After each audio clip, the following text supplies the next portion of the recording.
အားလုံးပဲမင်္ဂလာပါ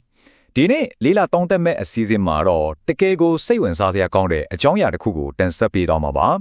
အဲ့ဒါကတော့ဝါဆိုတဲ့တဘာဝပစ္စည်းလေးကိုတာမန်ယိုရအတုံးဆောင်တစ်ခုအဖြစ်ကနေခင်မီမီခိုင်မာတဲ့ဆောက်လုပ်ရဲ့အခြေခံပစ္စည်းတစ်ခုအဖြစ်ဘလူးများအတွန်းပြောင်းလဲအတုံးပြုလာကြပြီလဲဆိုတာပါပဲ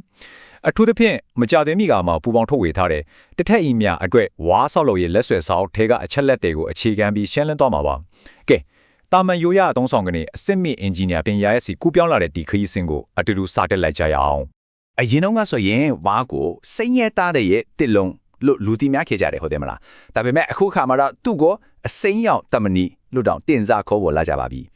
ဒါဟာတဘာဝပတ်ဝန်းကျင်နဲ့ကိုက်ညီတဲ့ပိတုကာရဖျားရံမှာဘလောက်ထိကြီးမားတဲ့အပြောင်းလဲတစ်ခုဖြစ်နေပြီလဲဆိုတာကိုထင်ထင်ရှားရှားပြသနေတာပါဒီအပြောင်းလဲကတာမန်အစစ်မြစ်ကျုံမှုလေးတစ်ခုမဟုတ်ပါဘူးဆောက်လုပ်ရေးကဏ္ဍတစ်ခုလုံးရဲ့အမြင့်ကိုလုံးဝပြောင်းပြန်လမ်းပြလိုက်တာပဲဖြစ်ပါတယ်ဒီလိုကြီးမားတဲ့အပြောင်းလဲတဲ့မူလအစားကဘဲကလာလဲဆိုရင်ဒီလိုစိမ့်လန်းဆိုပြီးတဲ့ဝါတော်ကြီးတွေကနေစတင်တာပါပဲဝါရဲ့အကြီးမားဆုံးအားသာချက်တစ်ခုကတော့ရင်ပြန်စွာပြန်လဲကြီးထွားနိုင်စွမ်းရှိပြီးကမ္ဘာတောင်ချမ်းဒေသတွေမှာအလုံးကိုပေါများစွာပေါင်းရောက်နေတာပါတဲ့ပဲနဲ့လို့ဆယ်စုနှစ်ချီပြီးအချိန်ယူဆောင်ဆိုင်စရာမလိုပဲအချိန်တိုအတွင်းမှာတဲ့အဆောက်အုံတွေအတွက်လိုအပ်တဲ့ပစ္စည်းတွေကိုသဘာဝကနေအလွယ်တကူရရှိနိုင်ပါတယ်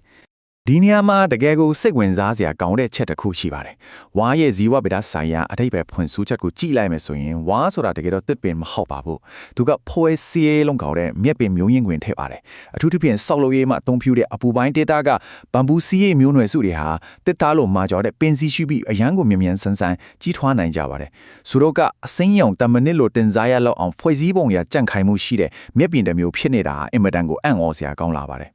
ဟုတ်ပါပြီဒီလိုအော်ဆရာကောင်းတဲ့တဘာဝပစ္စည်းကိုခင်မီဆောက်လုပ်ရေးမှာအဓိကပစ္စည်းဖြစ်အသုံးပြုနိုင်ဖို့ဆိုရင်တေချာလာတစ်ခုကတော့စနစ်တကျစံချင်းစံညွန်းတတ်မှတ်ဖို့မဖြစ်မနေလိုအပ်လာပါပြီဒီအတွက်ကဘာလုံးဆိုင်ရာအဖွဲ့အစည်းကြီးတွေကဒီတဘာဝအရင်းမြစ်ကိုအင်ဂျင်နီယာပညာရပ်တွေနဲ့ပေါင်းစပ်ပြီးနိုင်ငံတကာအဆင့်မီဖြစ်လာအောင်ဘလို့တွေများချိုးပမ်းနေကြလဲဆိုတာကိုကျွန်တော်တို့ဆက်ကြည့်ရအောင်ဒီချိုးပမှုတွေအနောက်ကွယ်ကအဓိကအင်အားစုကြီးတစ်ခုကတော့ INBAR လို့ခေါ်တဲ့အပြည်ပြည်ဆိုင်ရာဝါးနဲ့ကျင်းအဖွဲ့အစည်းကြီးပါပဲ1998မှာစတင်တည်ထောင်ခဲ့တဲ့ဒီဆိုရအချင်းချင်းချိတ်ဆက်ထားတဲ့အဖွဲ့အစည်းကြီးကကုလသမဂ္ဂအထွေထွေညီလာခံမှာလက်လာသူအဖြစ်အတိမပြုခန့်ထားတဲ့အထီကိုဩဇာကြီးမားလာပါတယ်ဒါဟာဝါဆော်လိုရေးကဏ္ဍကနိုင်ငံတကာရှင်းမှာဘယ်လောက်ထိအရေးပါနေပြီလဲဆိုတာကိုသက်သေပြနေတာပဲဖြစ်ပါတယ်အဲ့ဒီအင်ဘာရဲ့ကမ္ဘာလုံးခိုင်ကလွှမ်းခြုံနိုင်မှုအတိုင်းအတာကလည်းတကယ်ကိုကျေပြန့်လာပါတယ်အဖွဲ့ဝင်နိုင်ငံပေါင်း52နိုင်ငံတောင်ရှိပြီးအာဖရိကအာရှနဲ့အမေရိကအတိုက်အထိကျေပြန့်ပြန့်ဖြန့်ကျက်ထားတာပါဒါပြင်အဓိက data ကြီး9ခုမှလည်းရုံးခွဲတွေဖက်လက်ထားပါသေးတယ်ဒါကြောင့်ဒီမှာအရေးကြီးဆုံးမှတ်သားရမယ်အချက်ကတော့ဝါးကိုအသုံးပြုပြီးတဘာဝပတ်ဝန်းကျင်နဲ့ကိုင်းရည်တဲ့ဖွံ့ဖြိုးတိုးတက်မှုတွေလှုပ်ဆောင်ရမှာဒီလိုခိုင်မာတဲ့ကမ္ဘာလုံးဆိုင်ရာကွန်ရက်ကြီးကအခိုင်အမာထောက်ကန်ပံ့ပိုးပေးနေတယ်ဆိုတာပါပဲယင်ပါနဲ့အတူပူပေါင်းဆောက်ရည်နေတဲ့နောက်ထပ်အရေးပါတဲ့ဖွဲ့စည်းတစ်ခုကတော့ Healthy Foundation ကနေစတင်မတည်ပေးခဲ့တဲ့ Base by Foundation ပဲဖြစ်ပါတယ်။ဒီ Foundation ရဲ့အဓိကရည်ရွယ်ချက်ကတကယ်ကိုသက်သာရှိပြီးတန်ဖိုးတင့်တဲ့နောက်ပြီးတဘာဝဘေးအန္တရာယ်တွေကိုပါခံနိုင်ရရှိတဲ့နေအိမ်တွေတိစောက်နိုင်ဖို့အတွက်နီးပညာတစ်တွေကိုအဓိကထားသူတေသနာပြုဖော်ထုတ်နေဖြစ်ပါတယ်သူတို့ရဲ့တကယ်လက်တွေ့ကြိုးပမ်းအားထုတ်မှုတွေကို2021ခုနှစ်မှာဖွင့်လှစ်ခဲ့တဲ့ Base စံသစ်တီထွေမှုဗဟုဌာန BIC မှာထင်ထင်ရှားရှားမြင်တွေ့လိုက်ပါတယ်ဒီဗဟုဌာနမှာဆိုရင်နိုင်ငံတကာကကျွမ်းကျင်သူတွေသူတို့တွေဟာတဘာဝပတ်ဝန်းကျင်နဲ့ကိုင်းနေတဲ့အစားထိုးဒီဆောက်ရေးပစ္စည်းတွေကိုနေ့စဉ်နဲ့များအသေးစိတ်စမ်းသပ်လေ့လာနေကြပါတယ်အစင်လာရထုံးခဲ့တဲ့ဝါကိုခင်မီတက်ပါနီကြစမ်းသပ်မှုတွေနဲ့ဘယ်လိုသေချာပေါင်းဆက်နေလဲဆိုတာကိုတွေးမြင်နိုင်မှာပါကဲတာမန်မြက်ပင်လေးကနေခိုင်ခန့်တဲ့ဆောက်လုပ်ရေးပစ္စည်းတွေကိုဖျက်လာဖို့ဆိုတာအလွယ်တကူတော့ပဲရပါမလဲအစိမ်းရောင်ရွှေလို့တင်စားခေါ်တဲ့ဒီဝါးတွေကိုမဆောက်လို့ခင်မှာအလွန်ကိုစနစ်ကြပြီးတင်းကျပ်တဲ့ engineer လုပ်ငန်းစဉ်တွေကိုဖျက်ဆီးရပါတယ်ဒီလိုမျိုးစနစ်တကျပြင်ဆင်မှသာအရေးသွေးမိတဲ့အဆောက်အုံတွေကိုဖန်တီးနိုင်မှာဖြစ်ပါတယ်ခုနကပြောတဲ့လမ်းညွှန်လက်ဆွဲစာအုပ်ရဲ့ Canmit မှာဖော်ပြထားတဲ့အတိုင်းအထူးလုပ်ငန်းစဉ်ကြီး3ရက်ရှိပါတယ်ပထမအဆင့်အနေနဲ့စနစ်တကျရေးသိမ်းရပါမယ်ဒုတိယအဆင့်မှာတော့အရွယ်စားနဲ့ကြံခိုင်မှုပေါ်မှုတည်ပြီးအရေးသွေးခွဲခြားသတ်မှတ်ပါတယ်နောက်ဆုံးတတိယအဆင့်ကတော့ပိုးမွားအန္တရာယ်ကနေကာကွယ်နိုင်ဖို့ဓာတုဝေဒနီလန်းနေနဲ့တခြားစွာကုသရတာပါဒီစင်ဒီအားလုံးကိုတိတိကျကျလိုက်နာမှသာကျွန်တော်လိုချင်တဲ့စံချင်းမီဝါလုံးတွေကိုရရှိနိုင်ပါမယ်အဲ့ဒီလိုမျိုးပြည့်ပြည့်စုံစွာပြင်ဆင်ပြီးတဲ့အခါမှာတော့တကယ်လက်တွေ့ဆောက်လုပ်ရေးအဆင့်ကိုရောက်ရှိလာပါပြီဒီလက်တွေ့ဆောက်လုပ်ရေးအဆင့်မှာဆိုရင်အလို့တမားတွေကကြိုတင်တက်ဆင်ထားတဲ့ဝါးနိုင်ရန်ပေါင်ကိုခိုင်မာတဲ့ကွန်ကရစ်အုပ်မြေပေါ်မှာစနစ်တကျနေရာချနေတာဖြစ်ပါတယ်တဘာဝအပင်တပင်ကနေအင်ဂျင်နီယာနီးပညာနဲ့တွဲချက်ဖန်တီးထားတဲ့ခိုင်ခန့်တဲ့အဆောက်အုံအစိပ်ပိုင်းတစ်ခုအဖြစ် လက်တွေ့အတွင်ပြောင်းသွားတာကိုဒီမှာရှင်းရှင်းလင်းလင်းညင်တာစေပါတယ်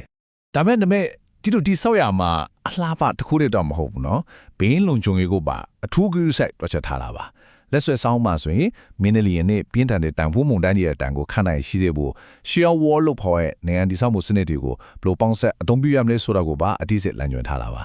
ဒါအစင်မြင့်အင်ဂျင်နီယာပညာရပ်တွေကိုလက်တွေ့အသုံးချထားတာအတိအကျပါပဲ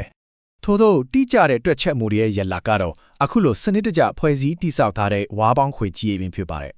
ဒီပေါင်းခွေကြီးဟာသူ့ရဲ့ပေါ်ပါမှုနဲ့ကြန့်ခိုင်မှုအချိုးအစား strength to weight ratio အလွန်ကောင်းမွန်တာကိုသက်သေပြနေပါတယ်စဉ်းစားကြည့်ပါဦးတာမနီတွေကွန်ကရစ်တွေအများကြီးမပါဘဲနဲ့ကိုစံချင်းစံညွှန်းမိခိုင်ခံတဲ့အစားအောင်တစ်ခုရဲ့အခြေခံပုံစံကိုဖန်တီးနိုင်နေဖြစ်ပါတယ်